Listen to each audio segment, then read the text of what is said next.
up second row middle, Bill Rabinowitz, Columbus Dispatch. Nicholas? Hey.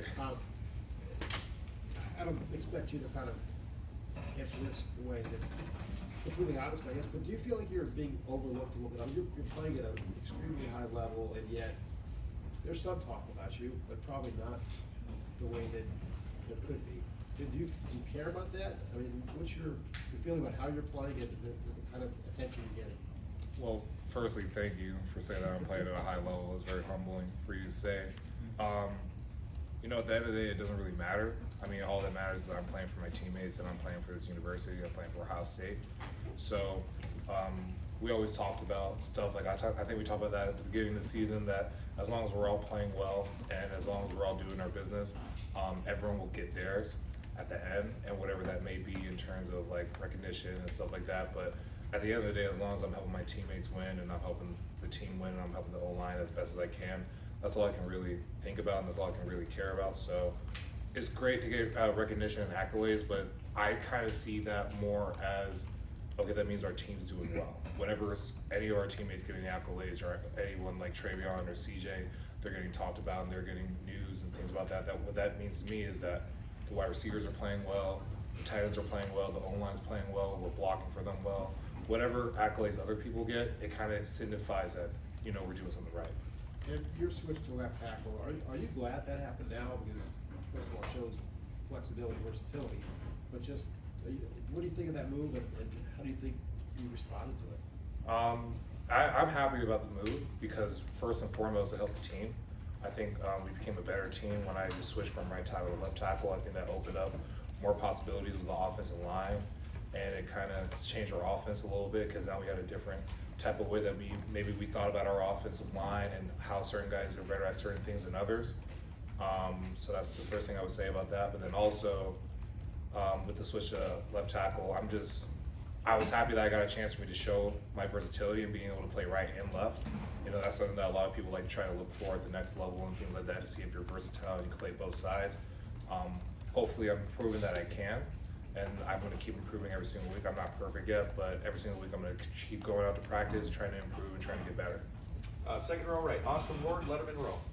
I mean, isn't it a good thing that people are noticing you? Yeah, that's usually the thing, like with O-linemen, like if no one's talking about you, that means you're doing something right, you know, because usually if you are being talked about, that means like, oh, he missed a block, or oh, he really got beat off the edge on that one. So it's kind of a give and take. Like if I'm not hearing a lot about me, that could mean that, like, you know what, I'm just doing such a good job that I'm not really showing any signs of me not playing well or things like that. But the way that I look at it is just as long as I hear the team's doing well and I hear other guys around me are doing well and a lot of skilled guys are doing well and my offensive line teammates are doing well, that means we're doing well.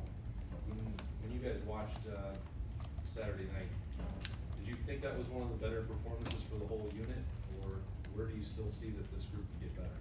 For the offensive line unit? Yeah. For the offensive line unit, I think that was one of our better performances. We can still improve. There's still some blitzes and there's still some schemes that we can improve on, that we're going to make sure that we improve on this week, especially with Penn State coming to the shoe. You know, that's an amazing team. They're a very talented team. That's going to be a big game for us. So there's still more things that we can improve on, but I think we're really coming together as a unit in terms of us as the offensive line unit, and that's one of our main missions as we've been going on throughout this season, is become 9 strong, so that every single unit on our team will become 9 strong in one unit together. We'll go fourth row middle, Pat Murphy, 24/7 Sports. Nick, you've played in night games home and away, and I know obviously having a home crowd and the Scarlet out and all that will fire you guys up, but how does that maybe affect a visiting team? Can they take positives from, you know, that rallying around, you know, being on the road in a big night game like this? How do you see that maybe affecting Penn State? Well, I can say just on our end about how we've handled night games is that a lot of times with night games, there's a lot of energy and a lot of juice because it's a night game. Everyone wants to come and go see their home team play, especially at night. It's like a premier marquee event. So in a good sense, it's a lot of energy. There's a lot of juice and a lot of emotion. So I think both teams, whether you're a home team or an away team, are going to come out hot. They're going to come out fiery, and they're going to come out aggressive and wanting to make big plays. And every single time that someone would make a play, they're all going to get ramped up and rambunctious and things like that. So that's kind of a positive. But also the negative is that with a home crowd, especially like the Best Damn fans in the lane here, it gets loud.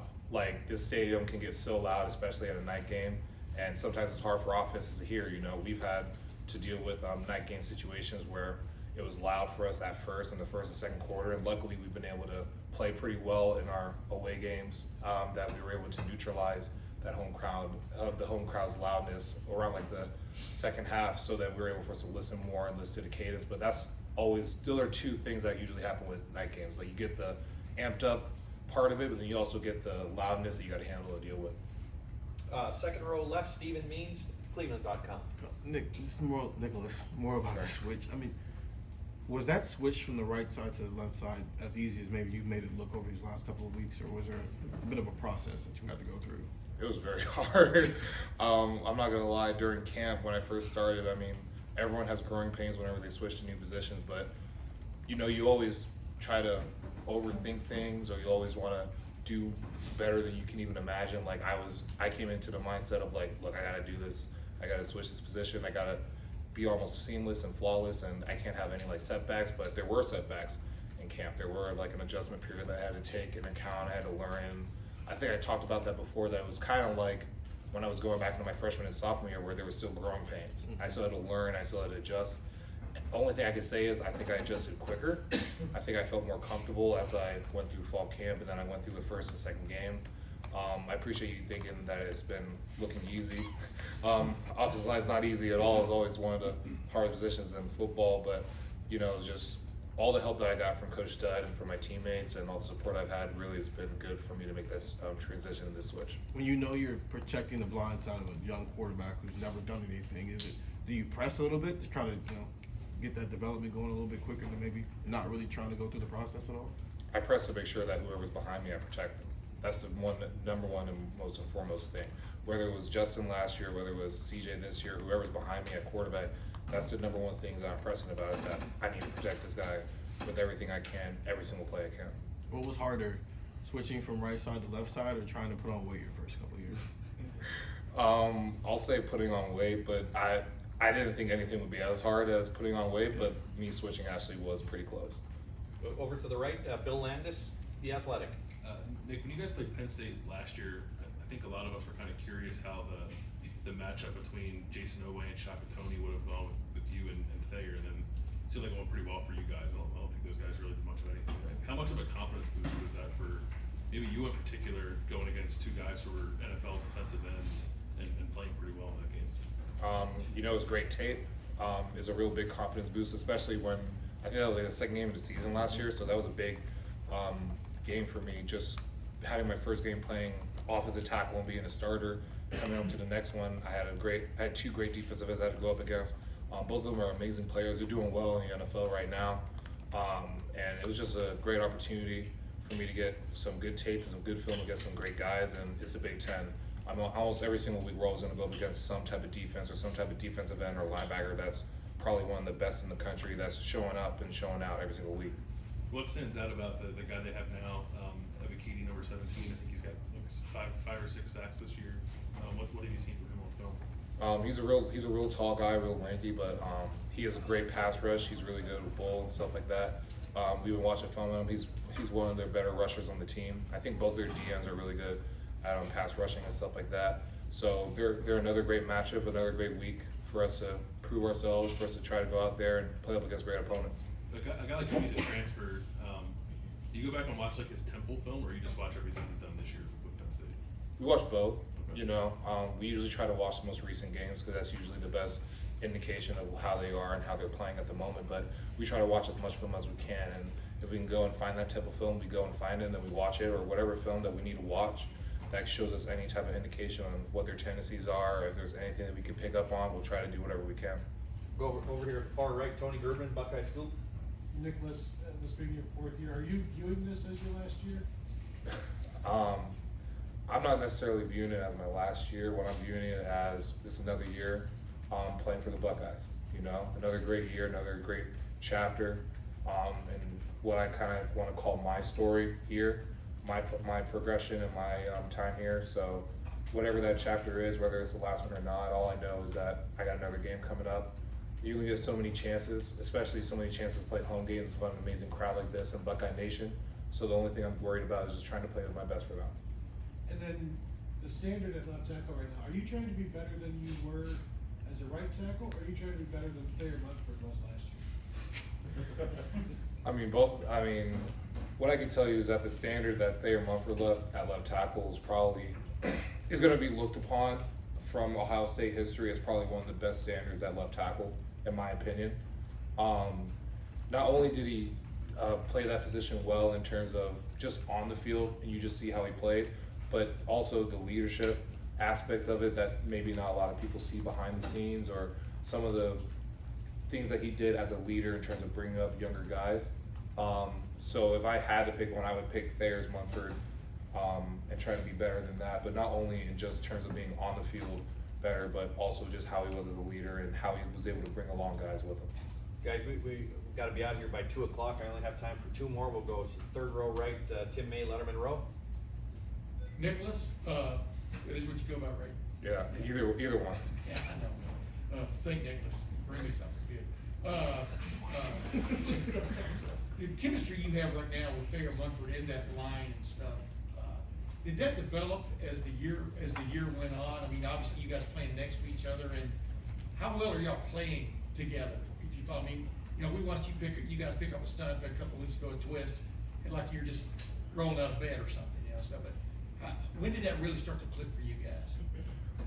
It's been clicking for a little while. I would say that fall camp was really where we kind of started merging together and kind of figuring each other out and understanding how each of us like certain things and like what our timings are on different things.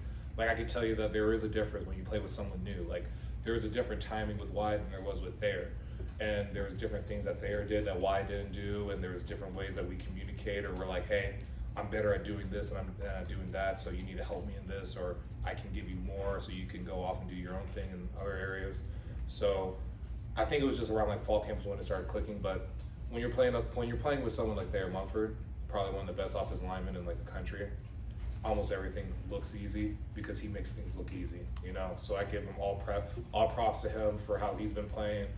He's been having an amazing season, and him making the switch from left tackle to left guard was not an easy switch, but he made it look like it was. And one other quickie, when do you start watching video of the opponent? When do you start in a week? Were you watching on the plane coming back from Indiana? Were you watching it Sunday?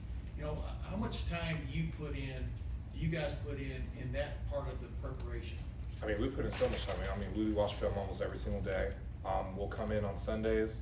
We'll watch the film of the game before, and then once we finish up watching all that film, we'll try to watch a little bit of the film of whatever team we have coming up. We'll always come in on Mondays as an O-line, whether in certain groups or in the ones and the twos, and we'll come in, we'll try to watch the film together just to learn different stuff. We're about to go watch film in a little while later, so we'll watch more film on Penn State.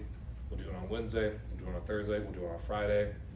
Night games are amazing. I love night games because we get another opportunity for us to watch even more film right before the game starts. So we'll try to watch like 2 or 3 more sessions of film right before the game starts. So I actually appreciate having more time in like a night game because we get more opportunities at a bite at the apple for us to watch more film and just study our opponents. And final questions, third row middle, Doug Lesmerises, Cleveland.com. Nicholas, can I ask you about a specific play from Saturday? The first touchdown run for you guys. It looked like Micah McFadden, their linebacker, kind of read the play pretty well, and you just got him and steered him right out of the hole.